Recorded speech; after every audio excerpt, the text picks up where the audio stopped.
We get closer and closer to the start of the fall school year. It's another day, another mandate. Officials in Dallas County announcing yesterday that schools must hold online-only classes until September 8th. Frisco ISD, they followed suit, announcing there will be no in-person learning until after Labor Day as well. Anything done before then will have to be virtual online. All of this as the state of Texas hits its highest number of new cases in a single day, 10,291 more positive confirmed cases of COVID-19. And here in our two largest counties locally, Dallas County with an additional 1,027 new cases, Tarrant County 562 new positive cases.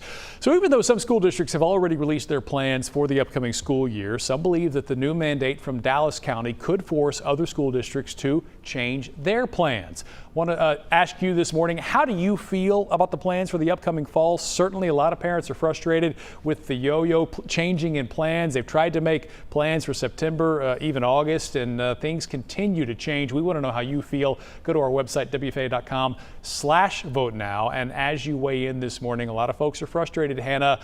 These changes continue to come, and I imagine we will continue to report on them. Yeah, good morning, Mark. I mean, as more information comes in, we want officials to pivot and respond accordingly. I'm interested to hear from parents this morning. We're also talking to teachers, and really for the most part, the educators that we've talked to say this is a good call. It makes them feel more comfortable, and it gives them more time to set this up safely. Let's take a look at what that call was from the County of Dallas and how people are really responding. So here's what Dallas County came down with. County Judge Clay Jenkins announced a mandate for all districts in Dallas County to delay in-person education until at least September 7th. That means districts can still start on time, but all instruction will have to be online for the first few weeks. This as COVID cases continue to rise in our area. Now, Dallas ISD has said they have not made a decision yet on whether to start online classes on the original start date or to push back the first day altogether, like other districts have done in our area.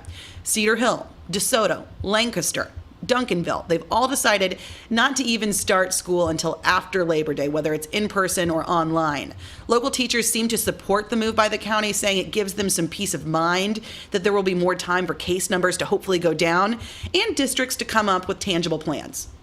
I love the kids that I work with, but at the same time, I'm not willing to risk my life or my family's life to go back into the classroom. I think the hope is from teachers is they don't have to make that decision, that they can be safe and also educate. Now, the question is, what about other counties? Now, Tarrant County has said officials are meeting with all superintendents in the area today. They're going to have a meeting. So some decision could come out later today or maybe the weekend. Collin County says they're still working on a protocol. We know they've got a lot of districts there. And like we said earlier, Frisco has said it will do online only until Labor Day as well. Of course, like we've said, this could change depending on the data that comes out and what we're seeing. We will continue to update you all as more information comes our way. Back to you. All right. Thank you, Hannah. I'm looking at our numbers. About 2/3 of you so far say you're frustrated or angry, and we want to get some more perspective on Dallas County's move. So we want to welcome in Dallas County Health and Human Services Director, Dr. Philip Hong. Good morning, Dr. Hong. Appreciate you joining us today. We heard the White House say yesterday that science shouldn't get in the way of schools reopening. What does the science say about kids and teachers packing into classrooms? Well, I mean, the science that we're looking at and the numbers that we're currently facing, as you mentioned, it's record numbers of new cases reported in the state. We've had 2 weeks now of over 1,000 cases reported each day in Dallas County. Yesterday, we had 16 deaths, which is tied for the third highest number we've reported in a single day. So there is great community spread going on in Dallas County. And so it does not seem prudent to be opening up to in-person classes as soon as mid-August. You and I are conducting this interview virtually so that we can stay safe and try not to spread COVID-19. Why should parents think anything will be different come September 8th when their kids are supposed to be in a classroom? You know, the situation certainly has been changing from day to day.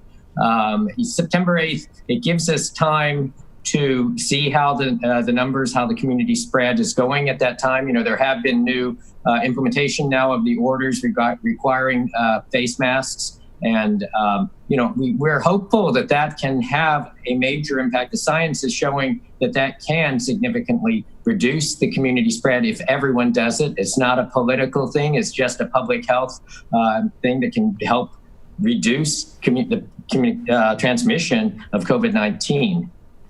We are in Texas. Obviously, education is most important, but a lot of folks are concerned about extracurricular activities like football. What are the odds we're going to see those kinds of things this fall?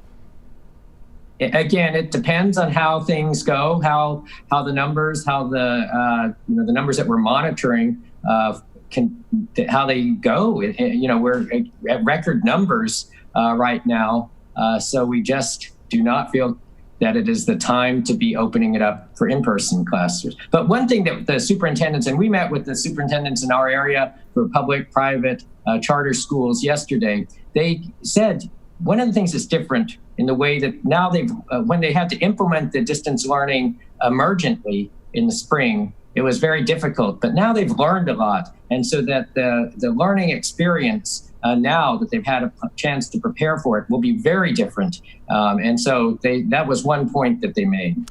The Fort Worth Telegram has an editorial this morning saying, look, kids need to be back in school. It is time to get kids in school. There are costs to them staying at home. How do you balance those known costs with the potential costs of packing everybody into a schoolroom? It was really striking. One of the superintendents who has lost a student due to COVID-19 said, imagine we are trying to protect the health and safety of our students and our teachers. And imagine if we do bring classes back in person and one of our students or teachers dies from this. We are trying to protect their health. This is a safe way to go and try to still maintain the educational experience. All right, as always, I appreciate you waking up early with us, Dr. Huang. I'm sure we will be speaking to you again before the school year starts. Kara?